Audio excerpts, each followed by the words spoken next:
Sure. Okay. So first of all, thank you guys so much for being here. I really appreciate it. So I'm just gonna get right in and get started. So, uh, hello, my name is Edwin Cervantes. I'm gonna ju- I will introduce myself. So just feel free to introduce yourselves one at a time. So get started. So what are your names? Hi, my name is Nelsie Quintanilla.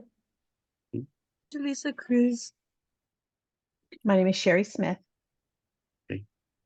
So today I'll be talking to you guys about news literacy and why it matters. So technology is something we have become dependent on for the past several years for almost everything. As technology continues to evolve and our consumption of media increases, so does our need to become to evaluate sources on their merit and stay informed. So as to stay informed. In the next few minutes, I will talk to you about the News Literacy Project, which is one of the many emerging nonprofit organizations aiming to inform people how to evaluate the news. I know this will all interest you because most of us can relate to the fact that we get most, if not all of our news and from the internet, which is why I propose that you support the News Literacy Project by directing three people you know to the organization's website to learn more about online misinformation. I ask you that you donate at least $1 to the News Literacy Project in order to help keep their resources free for students and educators, in order to help them continue teaching people how to be news literate. According to the Public Broadcasting Service, news literacy is the ability to evaluate, create, and act using all forms of communication.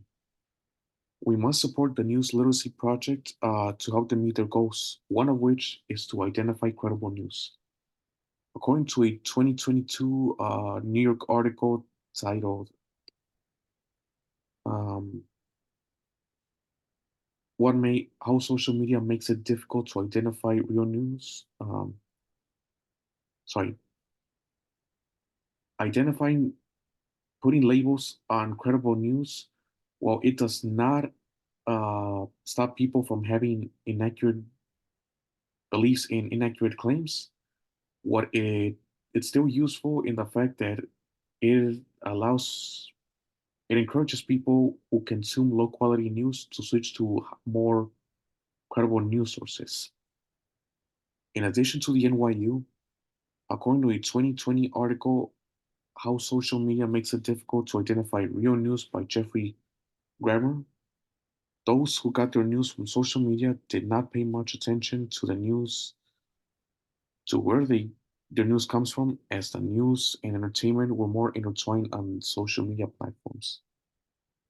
So, furthermore, another reason why we should support the News Literacy Project is in their persistence in encouraging a free press and why it's vital in a democracy. According to a 2024 Deadline article titled Why Press Access to Joe Biden Matters and What to Expect by Ted Johnson, having a free press makes government more transparent, even as each White House tries to hinder how the press covers their events during their administrations. In addition to Deadline, a 2018 article titled The Free Press is Under Fire explains how the free press uh, usually is who asks the hard questions and refuses to be deterred, even when figures of authority, especially in government, try to cover up or downplay certain incidents.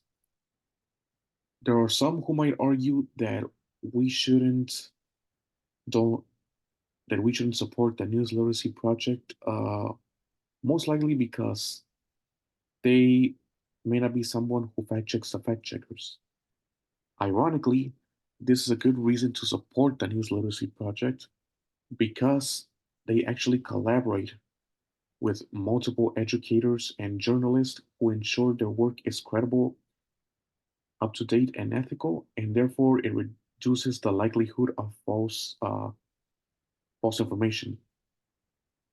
It is for these reasons that I propose that you support the News Literacy Project by donating just $1 to the organization. Evaluating news sources and encouraging a free press to keep citizens informed are allows people like you, regardless of background, race, or income status, to access their resources. For it encourages it allows you to access the resources for free for a freer, more educated, and well-rounded democracy. Thank you, and that's my presentation for today. Does anyone have any questions? Anyone? Oh yes, I do. So what drew you towards choosing this specific organization? So, um, I did. So, how do I start? I chose this organization because I happened to find it, ironically, when I was using social media. And as I explained, social media and news, uh, they tend to be intertwined, so people don't pay much attention to the quality of their sources.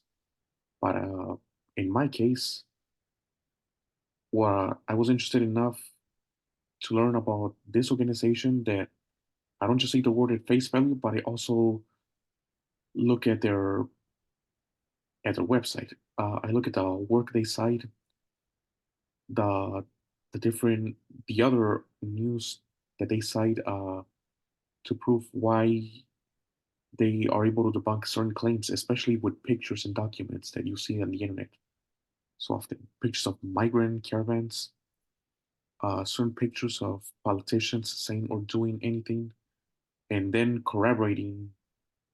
corroborating, counter arguing that those things that you read on the internet aren't true. So, to put it this way, I I want to say they I want to say I look beyond what they say face value. I look at their sources and I look at their webpage to see what they're about. So I don't just take their opinions or their claims at face value. Does that make sense?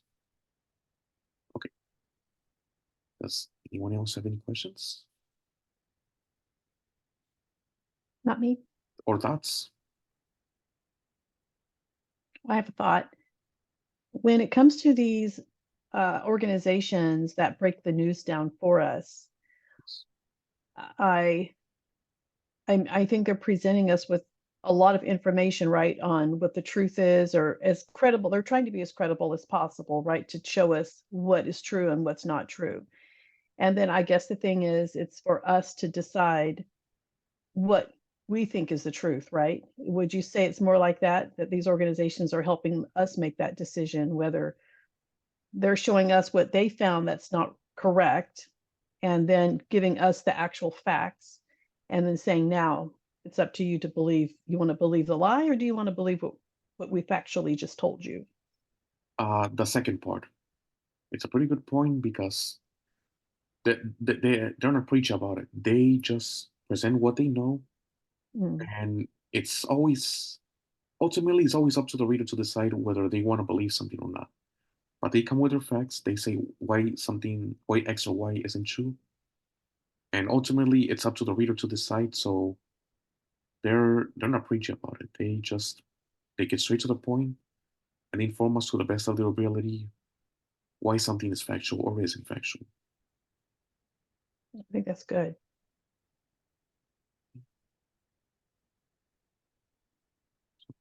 Okay, I guess if nobody else has any questions, I guess I can pretty much just end it here.